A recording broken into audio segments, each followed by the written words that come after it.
विपरीत से परीत माना उल्टे से सीधे अर्थ की ओर जाना अत्यंत आवश्यक है।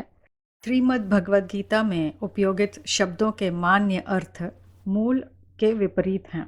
अर्थात शताब्दियों से हम श्लोकों का अनर्थ ही सुनते पढ़ते आ रहे हैं।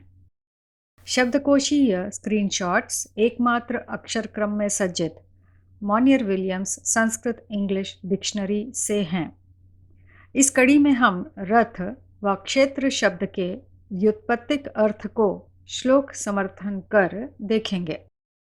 अर्जुन ने भगवान से कहा कि वह प्रकृति पुरुष व क्षेत्र क्षेत्रज्ञ की जानकारी का इच्छुक है। प्रमाण मान्य समझ के विपरीत निर्धारित करते हैं कि त्रिगुणातीत प्रकृति पुरुष ही क्षेत्र क्षेत्रज्ञ रथी सारथी हैं। अगली कड़ी में कृष्ण शब्द पर प्रस्तुति के उपरांत प्रकृति पुरुष शब्द का मूल अर्थ पांचवी कड़ी में प्रस्तुत करेंगे। अर्जुन की इच्छा पर भगवान प्रथमतः कहते हैं इदम शरीरम क्षेत्रम इति अभिधीयते। इस श्लोक पर शंकराचार्य भाष्य एकांत में पढ़ेंगे तो पाएंगे कि त्रिगुणात्मिका प्रकृति पुरुष की भोग निमित्त वस्तु को शरीर कह जो शरीर के विभागों की जानकारी रखता है क्षेत्रज्ञ वर्णित है। यह संपूर्णतया गीता श्लोकों के विपरीत निष्कर्ष है। हमने पिछली कड़ी में इन श्लोक द्वारा व प्रथम कड़ी में लोक शब्दार्थ द्वारा विपरिवर्तन समय ब्रह्मलोक सहित दो प्रकार के भौतिक संसार माना तीन लोकों को जाना। देवलोक में हम आत्मा या मन बुद्धि निर्विचार निर्विकार दिव्य सद्गुण युक्त लीडर प्रकार की पुल्लिंग नृ प्रशंसित हैं, जिसको आत्मभान रहता है कि वह सुगंधमय स्वस्थ वस्त्र या वास पहना है व समय आने पर स्वेच्छा से पुराना वस्त्र त्याग नया तन वस्त्र भांति पहन लेता है। किंतु इस रजोगुणी काम क्रोध युक्त रजनी व लोभ युक्त तमोगुणी घोर अज्ञान रात्रि द्वापर कली के असुरलोक में अनेक विचारधाराओं से व अनेकों के संग के रंग से प्रभावित होते होते हम मन बुद्धि दैहिक इंद्रियों की दासी स्त्रीलिंग देही प्रकार की आत्मा बन विकर्म करते करते अर्थात विकारी कर्मों के लेप छेप से दुर्गंधमय शरीर प्राप्त करती रहती हैं, जो आसानी से व्याधिग्रस्त सड़न गलन पैदा हो विघटित क्षय नष्ट हो दैहिक मृत्यु समय में भयग्रस्त अनिच्छापूर्वक शरीर छोड़ नए क्षीण शरीरों को ग्रहण करती जाती हैं हम देही आत्माएं। इस श्लोक अनुसार घोर अधर्म अभ्युत्थान रूपी वैचारिक अज्ञान रात्रि कलयुगांत में एकमात्र सदाश्वी लीडर नृ अजन्मा आत्मा शिव ही यह आध्यात्म ज्ञान हमें देते हैं, क्योंकि पुनः हम आत्माओं को देही से नृ में विपरिवर्तित कर सतयुगी कुल धर्म दिवस की स्थापना करवाना है। त्रिलोक शासक वरिष्ठ आत्मा अर्जुन आदम की प्रकट कृति कर। अतः पिछली कड़ी में गीता श्लोकों द्वारा हमने समझा कि सदा अजन्मा आत्मा शिव प्रकृष्ट कृति अर्जुन में ही स्वयं अधिष्ठित हो चैतन्य होते हैं।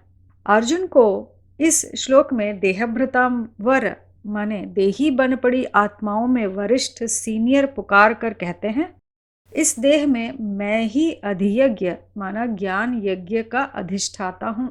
अर्थात अर्जुन का कलयुगांत अंतिम जन्म का अत्यंत विकारी क्षीण दैहिक शरीर ही योनि माना क्षेत्र महद ब्रह्म है, जिसमें श्वी बुद्धि स्व बीजारोपण माना आत्म बीजारोपण कर प्राण प्रतिष्ठित हो क्षेत्रपति अर्थात क्षेत्र की प्रकट कृति करने वाला रचयिता क्षेत्रज्ञ है।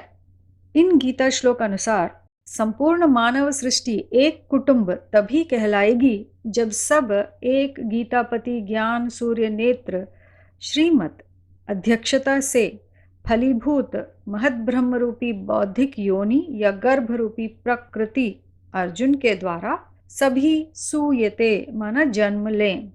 सूर्य व सूयते शब्द का क्रियापद सु या सव का अर्थ है सुंदर या श्रेष्ठ उत्पत्ति। माना हम सभी पत्ता पत्ता विभाजित विचारधारा युक्त आत्माएं, चाहे असुर लोक में जन्मने वाले सदा मृत बुद्धि माना अचर बुद्धि हों, या देवलोक में भी जन्मने वाले अमृत बुद्धि या सचर बुद्धि आत्माएं हों, सभी एक परमपिता महद ब्रह्म द्वारा ज्ञान मानसी जन्म ले एक मत कुटुंब बनते हैं। यही विषय क्षेत्र व अभिधीयते शब्दार्थ से सरलता से प्रमाणित होता है। अभिधीयते शब्द सभी क्षेत्र रूपी शरीरों में से केवल इस एक क्षेत्र के उपलक्ष्य में ही उपयोगित है। उपसर्ग अभि दिशा या के समीप जाना या समीप आने व गहनता, आधिक्यता, तीव्रतम श्रेष्ठता, प्रधानता इंगित करता है। धा धातु से संज्ञा ध्येय के यह अर्थ व अभिधेय के यह अर्थ व धा धातु का पैसिव वॉइस माना कर्मवाच्य धीयते युक्त वाक्य इदम शरीरम क्षेत्रम इति अभिधीयते का अर्थ इन सभी चित्रों से मुख्यतः इस चित्र समर्थन से पूर्ण स्पष्ट हो जाता है। भगवान कहते हैं कि सभी शरीर रूप क्षेत्रों में सीनियर देहभृताम वर के इस कलयुगांत अंतिम जन्म के अति क्षीण शरीर क्षेत्र को स्वयं पकड़कर आधीन में लेकर स्थापित, व्यवस्थित, निहित, स्थिर, समाधान, पूर्ण रचना या प्रकष्ट कृति कर सार्थक रूप से श्रीमत उवाच कर व्यक्त या प्रकट कर नामित कर सभी क्षेत्र रूपी शरीरों को उसकी ओर करता हूँ। अतः सर्व क्षेत्रों में वरिष्ठ सीनियर आदम एडम प्राइमा मटीरिया माना देहभृताम वर महत योनि ब्रह्म ही एकमात्र सिग्निफिकेंट अर्थात मुझ सूर्य नेत्र द्वारा ज्ञेय कथित प्रामुख्यता प्राप्त अभिधेय है। शब्दकोश में क्षेत्र शब्दार्थों से स्पष्ट हो जाता है कि अजन्मा आत्मा श्री बुद्धि बीज स्वप्राण प्रतिष्ठित द्वारा फलीभूत दैहिक क्षेत्र ही एकमात्र पुण्य क्षेत्र, आवरण, मूल मानसी उत्पत्ति गर्भ या भग माना महत योनि ब्रह्म है, जो पूर्ण सरेंडर बुद्धि वाइफ उपमान्वित है। अतः भग का मास्टर भगवान, हस्बैंड गीतापति, क्षेत्रपति, क्षेत्रज्ञ शिव है। क्षेत्र क्षेत्रज्ञ का संयुक्त दैहिक स्थान ही सबकी बुद्धि का ठिकाना, चैतन्य, पुण्य क्षेत्र, तीर्थ क्षेत्र, प्लेस ऑफ पिलग्रिम है। क्षेत्र शब्द का मूल व्यावहारिक अर्थ क्रियापद क्षी में छुपा है। क्षी धातु का पहला अर्थ है पावर, रूल, गवर्न, मास्टर माना काम, क्रोध, लोभ युक्त दैहिक इंद्रियों की दास्ता से मुक्त हो उन पर राजाई करने वाला शासक, सदा प्रसन्न, कुशल, स्थित प्रज्ञ, लीडर प्रकार का पुल्लिंग नृ आत्मा बनना व बनाना। इस गीता श्लोक व उसका कॉपी इस ऋग्वेद श्लोक से स्पष्ट होता है कि 100% ऐसा बनने वाला एक का ही गायन है विश्व धर्म शास्त्रों में। वह है ज्ञानाग्नि में इंद्रियों को भस्म कर इंद्रजीत इंद्र वेदों में व गीता में परंतप अर्जुन है। इंद्र से ही इंद्रिय शब्द है। वही सूर्य नेत्र श्रीमद द्वारा आसुरी मतों का विनाश करता रुद्र है। वेदों में पोषण व गीता में असुर लोक के पार शुक्ल देवलोक ले जाने वाला पावक अग्नि है। त्रिलोक शासक है वेदों व गीता में। क्षी धातु के यह अर्थ शांत, शुभ, निवास स्थान, घर, सीट या कहें दैहिक मंदिर ही, क्षयण माना प्लेस ऑफ ट्रैंक्विल वाटर, शुद्ध ज्ञान जल पात्र रूपी तीर्थ क्षेत्र है। क्षी धातु के यह अर्थ असुरलोक का डिस्ट्रक्शन माना विनाश या कल्पांतकारी रुद्र संबंधित हैं। चलिए देखें रथ शब्दार्थ। रथ शब्द का क्रियापद स्वर रि है। ऋकार के यह अर्थ है देहभृतांबरा अर्जुन के देह में स्वसृजन द्वारा शिव राइज माना चैतन्य हो, अज्ञान नींद में सोई रथी अर्जुन की देही आत्मा की प्रकृष्ट कृति करने हेतु उसकी इंद्रिय रूपी घोड़ों को कंट्रोल में ले श्रीमत नेतृत्व कर रेज माना मृत बुद्धि से जागृत गतिवान बुद्धि स्वसमान नृ बनाते हैं शिव।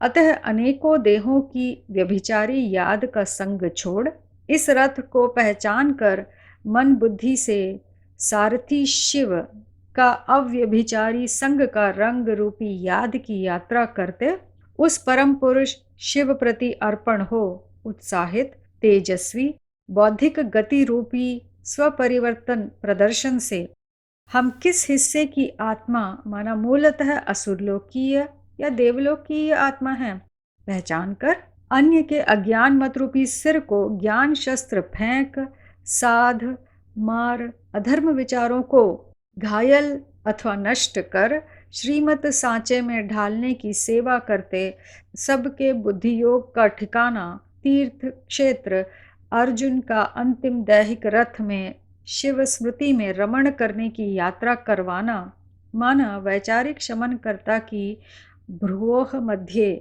शिव नेत्र की याद में बुद्धि को स्थापित कर शिव श्रीमत सबको बांटते दिशा निर्देशन करना अर्पित करना आसुरी मानव संबंधों का बौद्धिक त्याग इंद्रियों का दमन रूपी पूर्ण क्षमता युक्त पुरुषार्थ करते तन मन धन से ज्ञान यज्ञ सेवा की दौड़ में लगना व उड़ना ही रथ यात्रा है।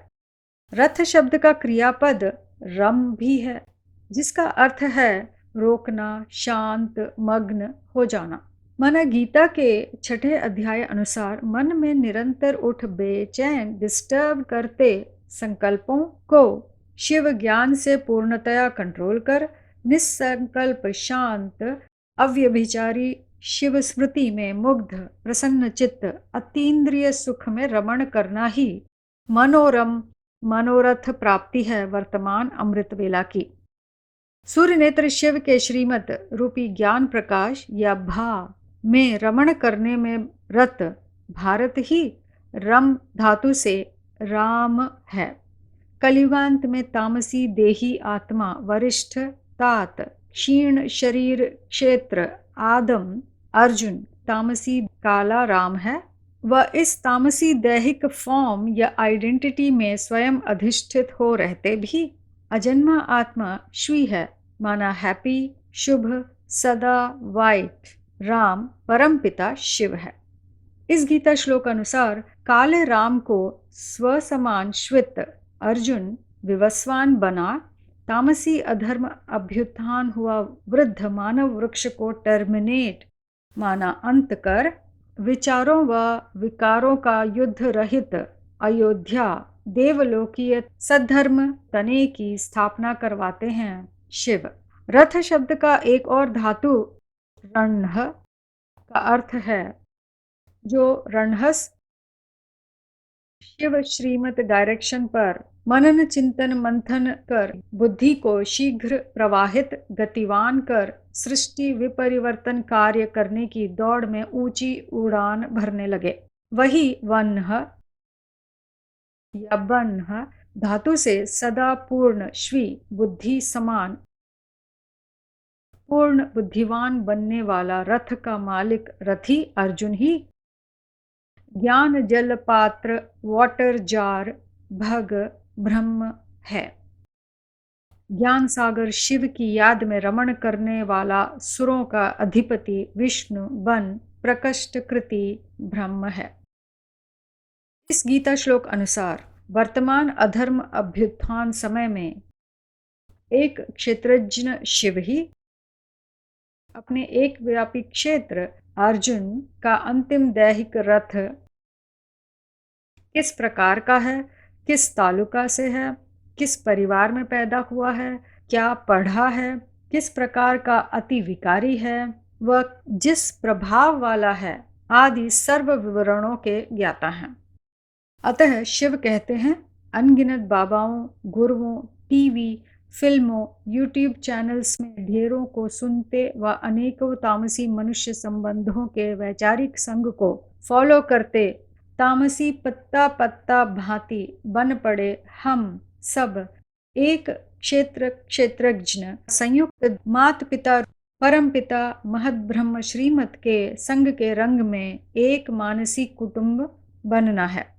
सूर्य नेत्र शिव 1936 में आ गए व उनका आध्यात्मिक विश्वविद्यालय नामक ज्ञान यज्ञ 2036 तक कार्यरत है। 2036-37 वह समय है जब इन दोनों बिल्लों का आपसी युद्ध चरम सीमा को पहुंच जाएगा।